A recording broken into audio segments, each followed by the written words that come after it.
my weird beard. I'm afeared. It's my weird beard, I'm afeared. Started with a stubble on my chin. This weird beard, I'm afeared, got me the trouble I'm in. Well, now, there's nothing so weird as my beard, I'm afeared, and I wonder if maybe that's why folks cross the street when we happen to meet with any excuse to get by. Then they gather in bunches, whisper their hunches about beards in society. And the women all cringe when they gawk at my fringe while the kids spout questions at me. That protect you from sneezing and other folks praising. That protect you from sneezing and other folks freezing. I said the wrong thing twice. And of course there's a dilly that makes you feel silly. You sleep with it out or within. Whether over or under, it makes a man wonder if folks ever think before they ask. This beard ain't the worst, sure ain't the first. More than likely it's close to the last. Now going back through the ages, the kings and the sages displayed their bewhiskered array, usually reeking with pieces of ripe meat and cheeses which sent most folks on their way. Probably started with brave men, them unshaven cavemen, scaring off wild women and snakes. And that feller Adam, I'll bet you he had him to cover up most his mistakes. Now, if the face that man had shown both good and bad was a mirror of his soul, then why did he pluck it and shape it and to give birth to the barber pole? Oh, weird beard, I'm a beard. Started with a stubble on my chin. This weird beard, I'm a beard. Got me the trouble I'm in. Well, now while the barbers bemoan me, I'm getting kind of lonely because my lady friend won't set close. For the lack of a razor, I don't even phase her, and it makes a man mighty morose. So I found a new friend who'd stick to the end. Before long, I stuck with him, too.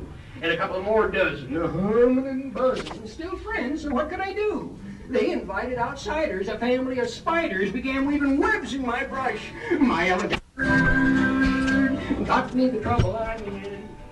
Well, they got me dinner. My belly got thinner, and I just had to get rid of this bunch. But they weren't about to be starved out. They was living on yesterday's lunch.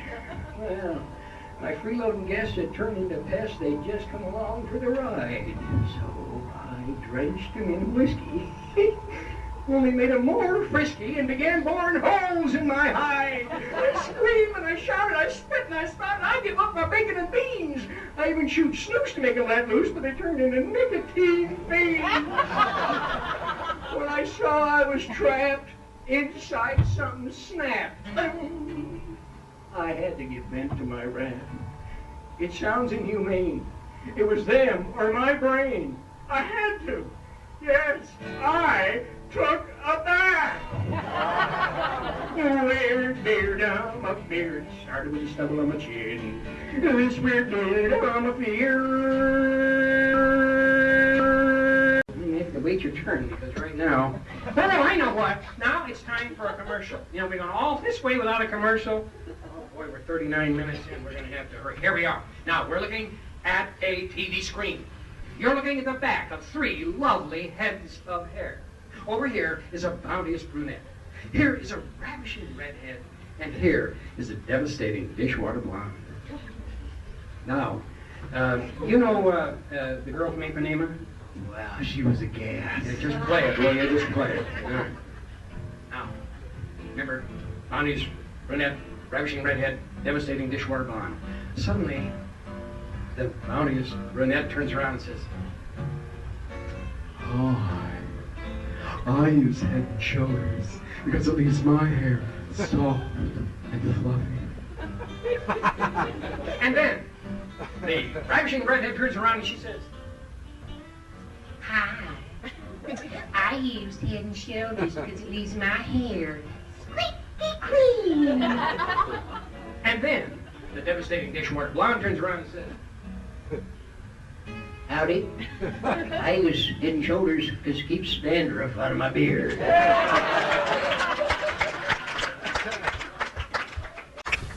Well, on this next song, I'm a Beatle maniac from way back, so I'd like to do a Beatle tune for you. It's called Yesterday.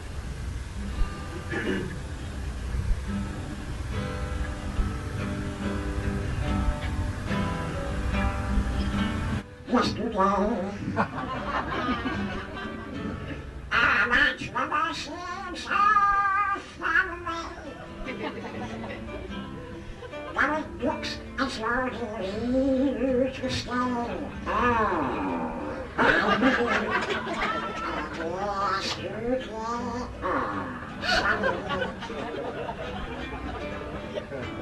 I want half look like I was. There's a shadow coming on me. Inside and low. Now, she. I don't know. She won't say,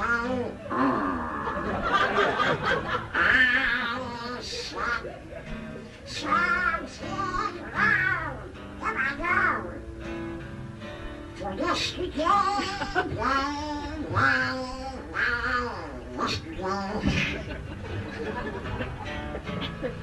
One more switch, and there's a door to blow. But I've been a place to hide roll. I'll begin on yesterday. Wah, wah, wah, wah, wah,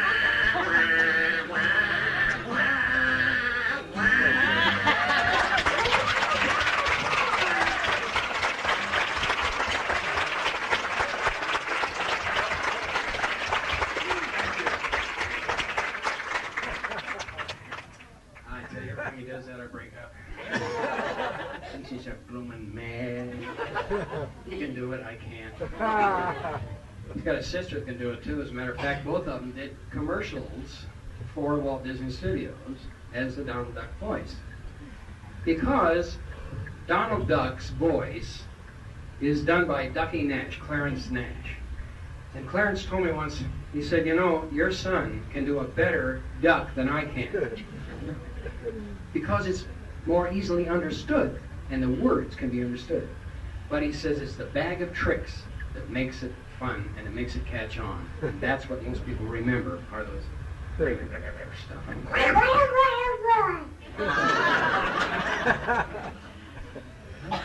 Boys, I'll tell you, Aurora was written in Alaska out of inspiration. And because of the fact that I happen to know this wonderful Huffman family are with us tonight. This is Bruce Huffman from the Goodwill Industries and his wife Mary Huffman from the Newburgh Realty Company. And tonight, Aurora was sung for Laura. The reason I say they're such good friends is because it's because of them that I got involved with the McMinnville Gallery Players Theater, where we did the first presentation of Along Came Johnny, which is the reason we have this beautiful picture of Johnny Appleseed. I'm going to tell you more about him later, but I had a job up on up in Anchorage there. I was in the Air Force up there at Elmendorf Air Force Base, and I had a lot of time in my hands. I was a security guard walking around the various aircraft around the base there. And I saw a sight up there, which I'll never forget as long as I live, the Aurora Borealis, or the Northern Lights. And the only way I can describe them is a song that just kind of came to me out of the air called Aurora.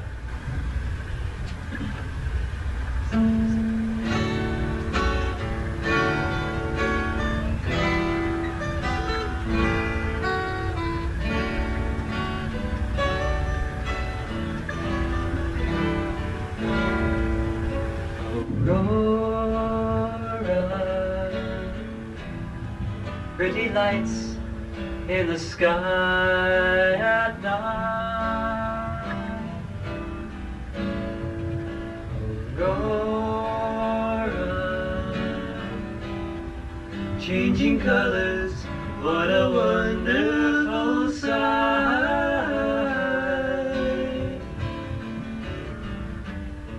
Shimmering, brilliantly painting its colors on a cold moonless night. Aurora, Aurora.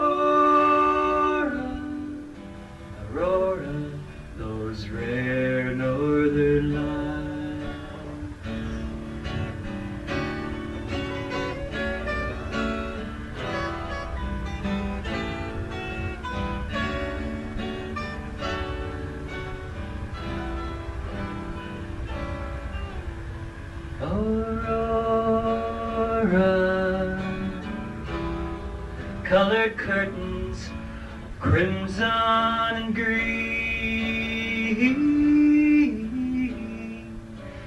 Aurora, the most glorious sight I have seen. Feathery,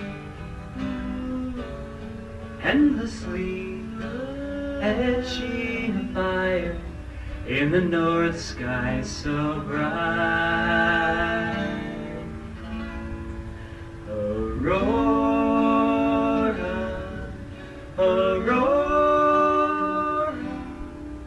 flaming rainbows of heavenly light.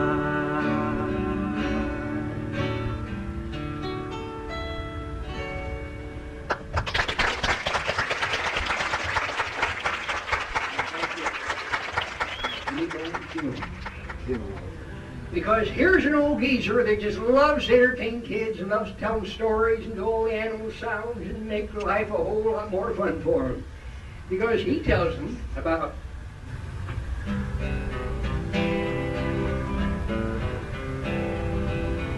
which one are you going to do? Skinny Bones Joe. All right, here I go. Way out west with the sticks and stones, where there's no telephones nor ice cream cones, and living along with them all alone. Is that your imagining Skinny Bones Jones? He lives in the bunkhouse all by himself with his dusty old books on the beat-up shelf, and one of them wind-up Grammy phones. For music, sing the lady Skinny Bones Jones. His old flint-locks hanging over his head, the pot-bellied stove by busted down bed, looking like most everything he owns. Old and painted, bustigated Skinny Bones Jones. His kerosene lamp and his table's there, sitting alongside of his rocking chair, and singing along with his elegant tones. His storyteller, set a spelling, Skinny Bones Jones, boom, boom, boom. That's Jones.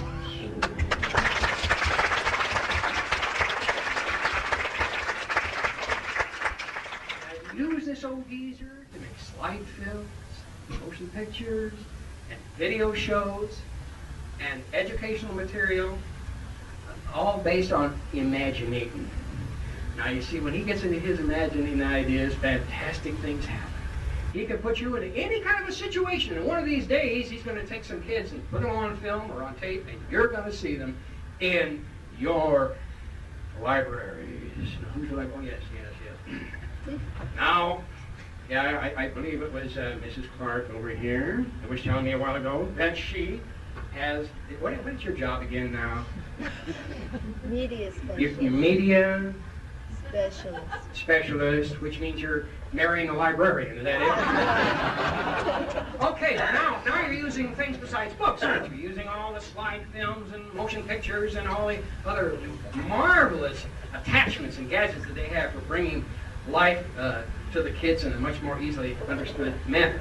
So, that's what old Skinny Bones is about. And you know, he likes to take you all over the world. One of the places he loves especially to go is Alaska. Oh, if you love those poems of Robert Service, I'm sure you'd understand exactly why I fell in love with that country. And so did my little boy, Jerry. Oh, that's right. Springtime is the best time of the year. With all its gladness and melodies of cheer. Where the buttercups covered with dewdrops, and the birds sing high in the treetops, makes springtime the best time of the year. Springtime is the best time of the year, with all its gladness and melodies of cheer. Come Come on, all you fellows, and join in this chorus with us. And we'll sing that springtime is the best time of the year.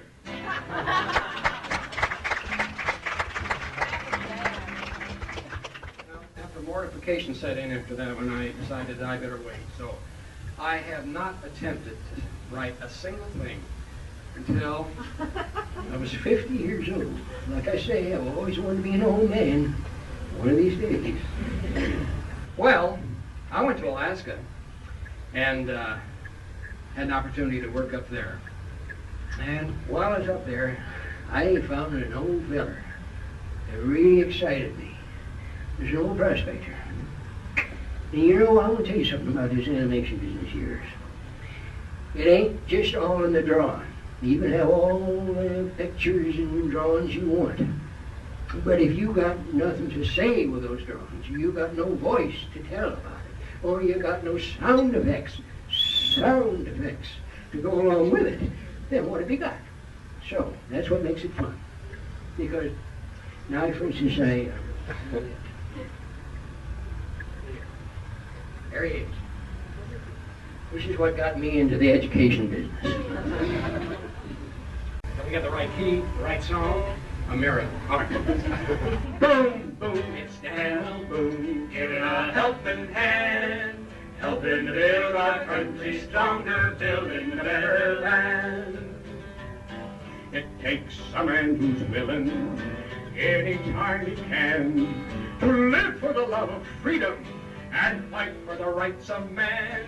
But when that man is ready for the greatest call of all, he grabs his gun and comes running to his country's call. Everybody, boom, boom, it's Dal Boom. I said everybody. I distinctly looked around the room and I did not see your long rifles in the air ready to shoot. That's it. We got one here. We got another one here. All right, get them up there, everybody. And when I say boom, boom, I want to hear a boom, boom from you. All right? What's going up there? All right, here we are. All right. Boom, boom. Dal Boom, giving a helping hand, helping to build our country stronger, building a better land. Mingo calls him Daniel, Rebecca calls him Dan. Cincinnati calls him Daniel. In Boonesboro, he's a man, but you will know he's ready for the greatest call of all. When he grabs his gun and comes a running to his country's call. Everybody, boom, boom! Dal Boom, giving a helping hand, helping to build our country stronger, building a better land. Boom, boom, it's Dal Boom, giving a helping hand. Big ending. Helping to build our country stronger, building a better land.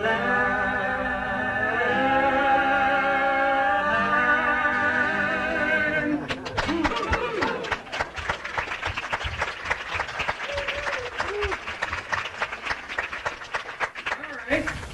And it says that we go on over the next page here. Oh, yes. That was not my first song. My first song. Oh, the tears are welling up in Daddy's eyes again. Back in the Grand. You know, I always wanted to write songs, but I never had the courage to do it. Because I had so many people say, why don't you leave songs to the songwriters? You laugh now, but wait till you hear the first song. Ladies and gentlemen,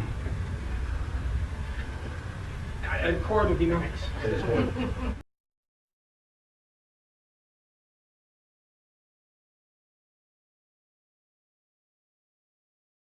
Dal Boom was a man, yes, a big man, with an eye like an eagle, as tall as a mountain was he. Dal Boom! Shoot it, thank you.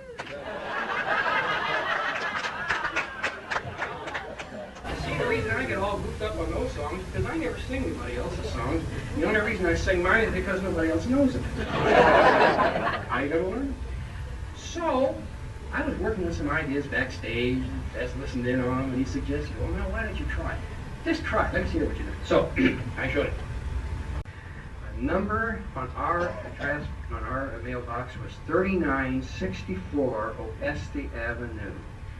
Now, my wife is right now cringing because she thinks, oh no, they're going to do that thing. And we are. Because I taught the kids 3964 Oeste Avenue, North Hollywood, California, USA. Of cold water you must try. Our phone is Poplar 33485. 3964 Oeste Avenue, North Hollywood, California, USA.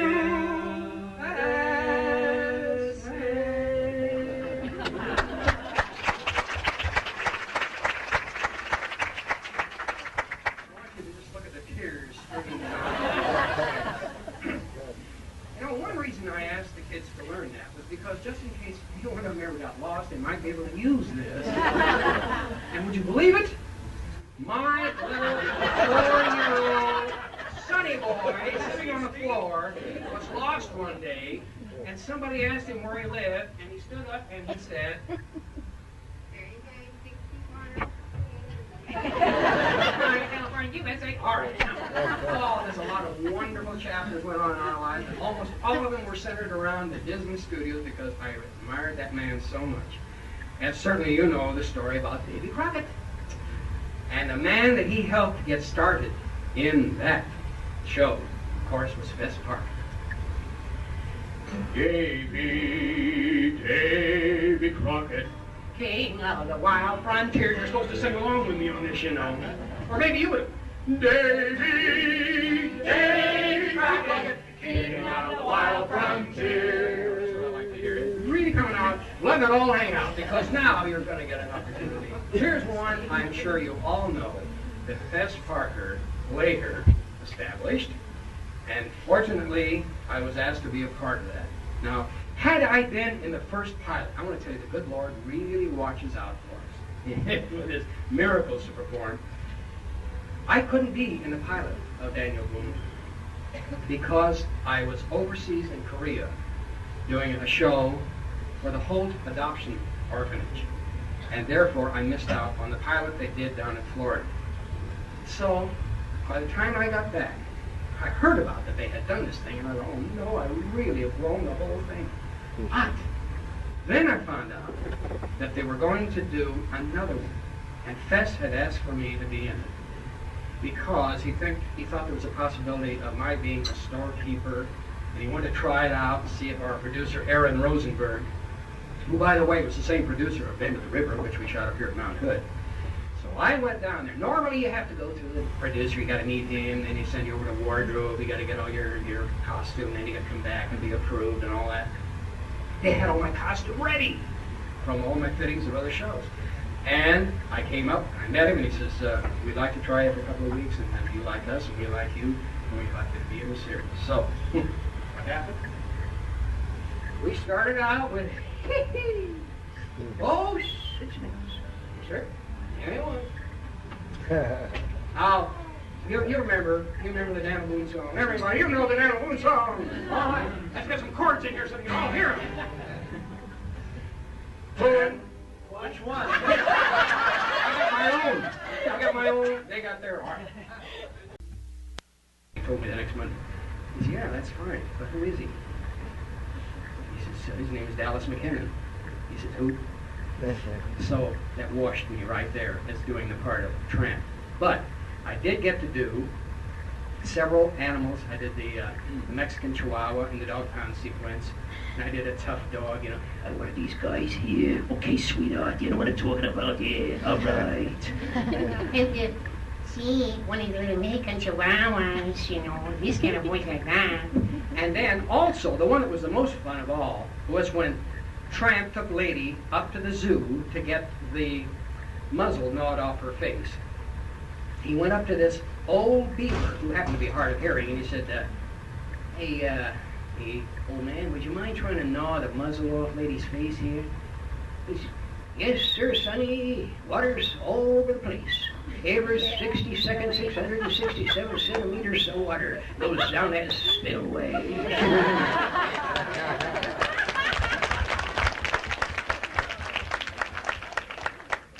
And then we went into more fun and more things seem to be coming along. Like, for instance, Mary Poppins. Remember Mary Poppins? Yeah. Well, I did many of the songs and helping them with the structure of that with the Sherman Brothers.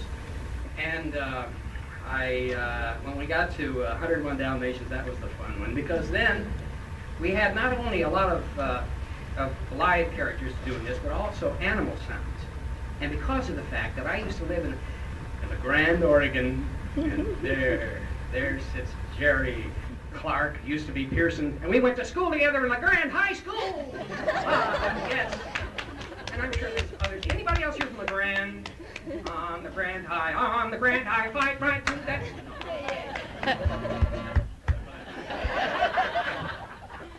So, I learned out there to do animals because I lived on a farm and we were far away from other neighbors and I had nobody else to talk to, so I went out and talked to the animals. And one of them I learned how to talk to was my old friend who used to hang around the house a lot, you know.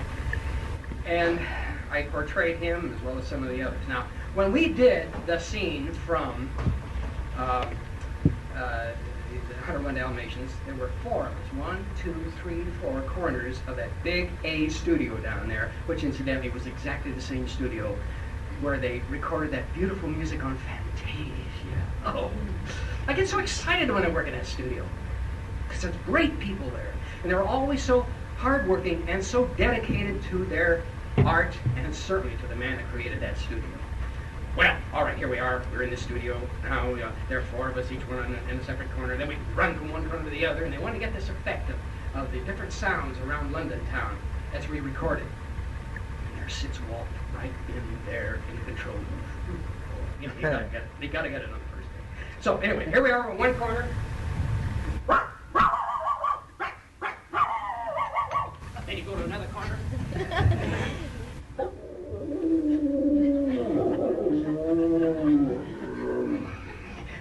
Remember the old colonel? He'd sit back on his haunches, you know. And then another corner was.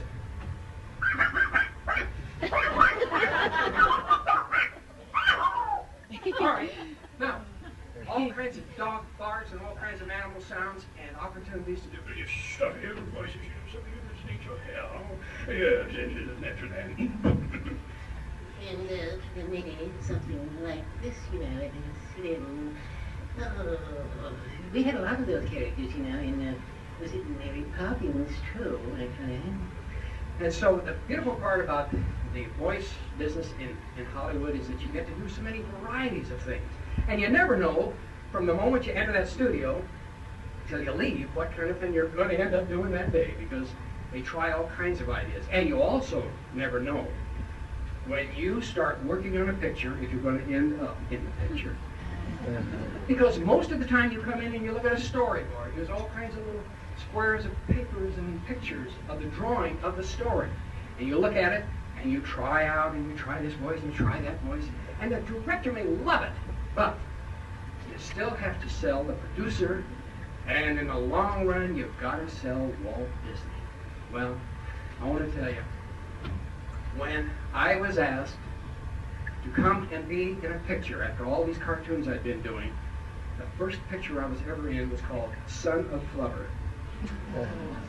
Now, first of all, I am put into a dressing room with a man that I absolutely adored, all as far back as I could remember, Ed Williams. For 2 solid hours, I was able to sit there on the floor, and he'd going through all of his old barbecue days and whatnot, and just really having a ball, entertaining. He knew I was a real sucker, so he was really going to let it go. Now, here was Ed Wynn, here was his son, Keenan Wynn, and Keenan's son, all 3 in the same picture. What am I doing? I'm doing a foreman of a jury. You know, Nothing for it. But I was in the studio. I was in the picture. I was going to be doing something. And here I'm standing here watching all of these oversized animals and there were watermelons and bananas and beans and every kind of imaginable vegetable coming by. Gigantic picture. Remember those things? While I'm standing there just around the gate, all of a sudden I hear somebody say, "I just wanted to find out if you could do anything else besides dog barks." Oh, hello, Mr. Disney. Walt. He said, I've got something in mind I'd like to talk to you about. And I said, yeah, I'd like to talk to you. Well, I tell you, here's what I'm thinking about. Now, I've got an idea which may... Mr. Disney, can I see you for a minute? That was it. He had to leave. I didn't know what in the world it was all about. Until I had an opportunity to come out and do a show for the Christmas employees, the employees of the studio at Christmas time. And after I got through, the producer came backstage and he says, "Mr. Disney would like to see you in his office on Monday morning." Well, I want to tell you, I was thrilled. So, I was there. He took me in to his office and showed me on the wall the design of what was going to be a new park idea to entertain people throughout the world called Disneyland. And he said, now we want, with this park idea, to have a little show to go along with it. We'd like to get the kids. We believe that kids like kids.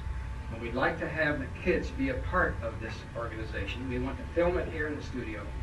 And we want to know if you would be interested in doing something in the show. We don't know quite yet what it is. We know that you've shown some creative ideas and that you like to entertain children, and that's the kind of people we want. He said, now, I wonder if you could go down and talk to our producer if you're interested. You bet I'm interested. Then I got to thinking. I just started a show. After all those lean months, I started a show on CBS called Captain Jet. And Captain Jet was a spaceman. Every day at 5 o'clock, he would gather together with his co-pilots on either side of him, and he would blast off into outer space. He would hypersense his seventator and count off. Blast off time minus 5, 4, 3, 2, 1, zoom!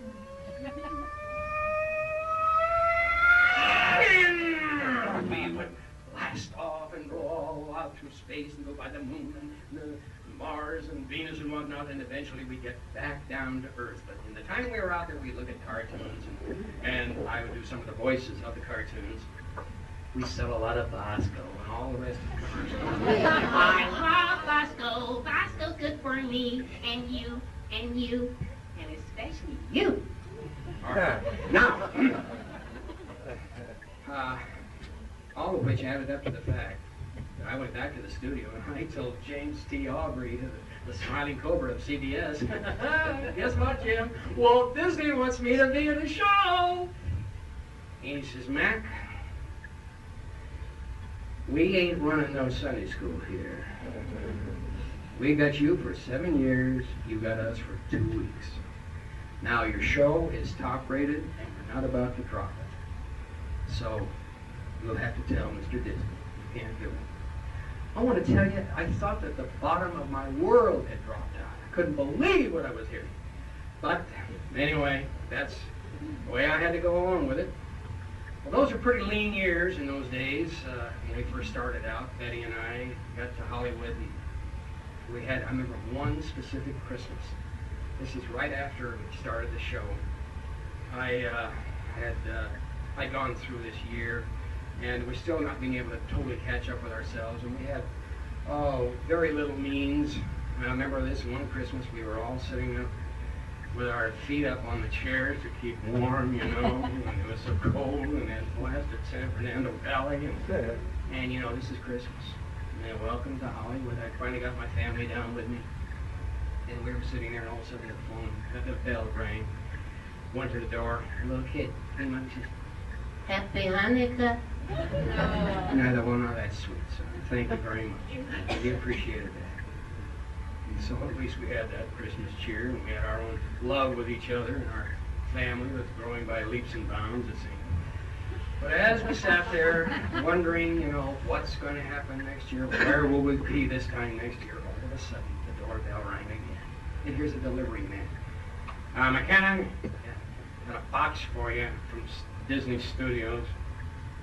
He opened up that door, and it was a box this big, full, chock full of all the merchandising gimmicks, the books, the games, the toys, everything that Disney puts out at that time. And they had given a sample of all these things, put them into this, and it was a big Merry Christmas to the McKennon family from Walt Disney. I just, how can you be so thankful? That man, he doesn't say much, but when he acts, well, I mean, he really comes through 100%. Well, later on, things popped up a little bit, and first thing you know, we found ourselves a place not too far from Mulholland Drive, and 1, 2, 3, 1, 2, 3. Joy to the world, He is risen. Alleluia, He's risen. Alleluia, He's risen. Alleluia, Alleluia. Joy to the world, He is risen. Alleluia, He's risen. Alleluia, He's risen. Alleluia.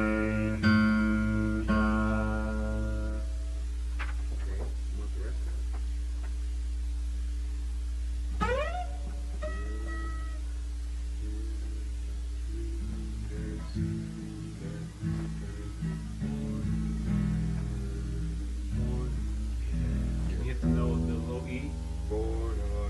No, it's too low for you. No.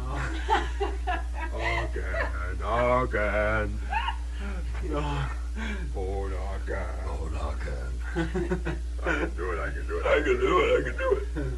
Okay.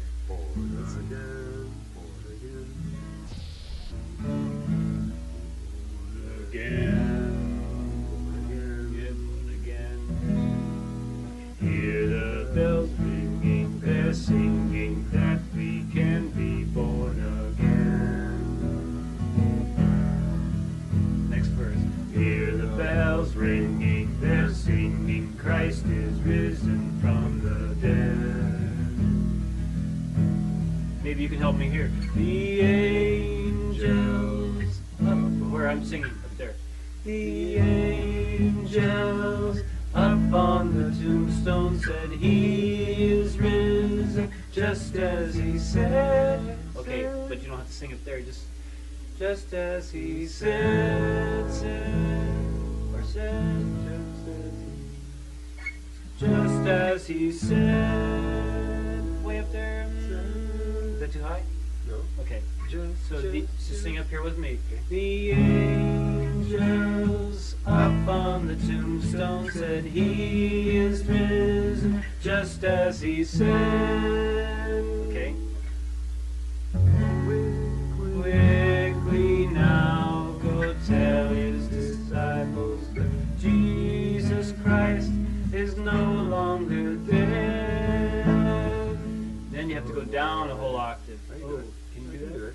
Okay, then you go, joy to the world, He is risen, Alleluia, He's risen, Alleluia, He's risen, Alleluia,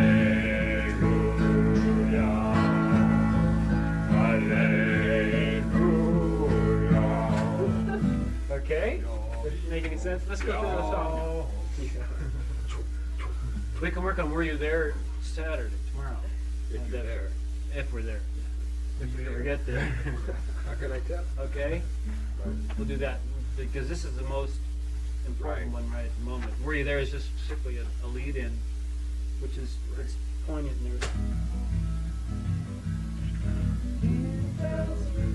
They're singing that we can be born again.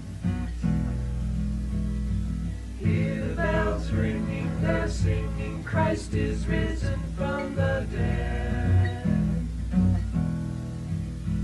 The angels up on the tombstone said he is risen just as he said. Quickly now go tell his disciples that Jesus Christ is no longer dead. Joy to the world, he is risen. Hallelujah, he's risen. Hallelujah, he's risen. Hallelujah, hallelujah. Hear the bells ringing, they're singing that you can be here right now. Hear the bells ringing, they're singing, Christ he will reveal it now. The angels, they all surround us and they are ministering Jesus' power. Quickly now reach out and receive it, for this could be your glorious hour. Joy to the world, he is risen. Hallelujah, he's risen. Hallelujah, he's risen. Hallelujah, hallelujah,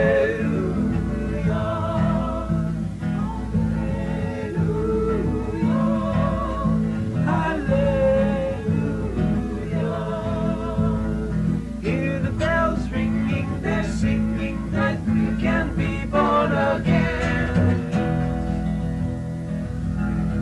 Hear the bells ringing, they're singing, Christ is risen from the dead.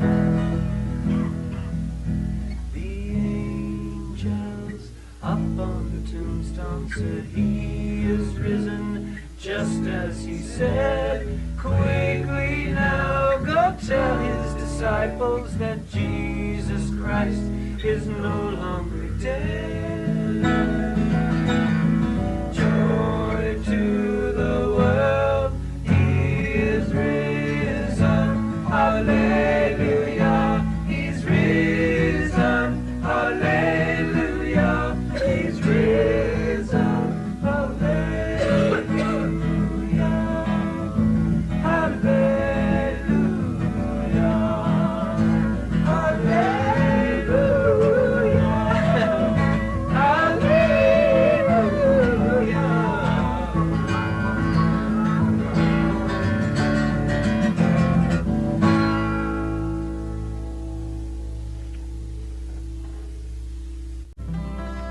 Kind of over here.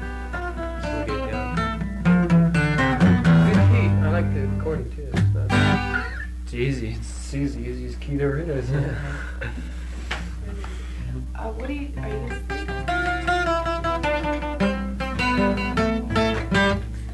What are you listening? What do you feel comfortable singing? well, I would probably pick up the bass in that since you guys are doing outer bands. Oh, bass, okay. Oh, that's good. Yeah, sure. I believe it's 12 strings in tune. It's amazing.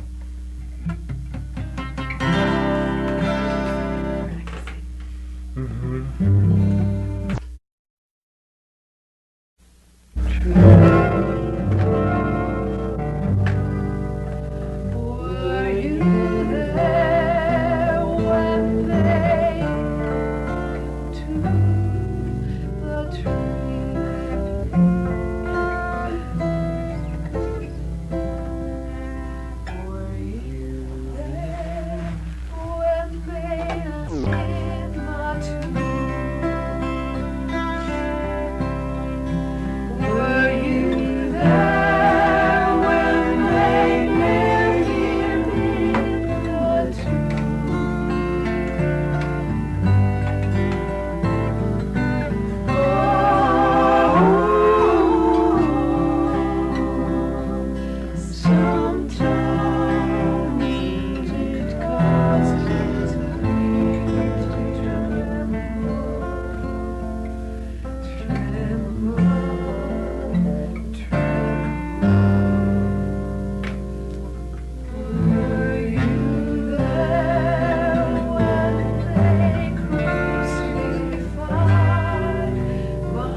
Bye.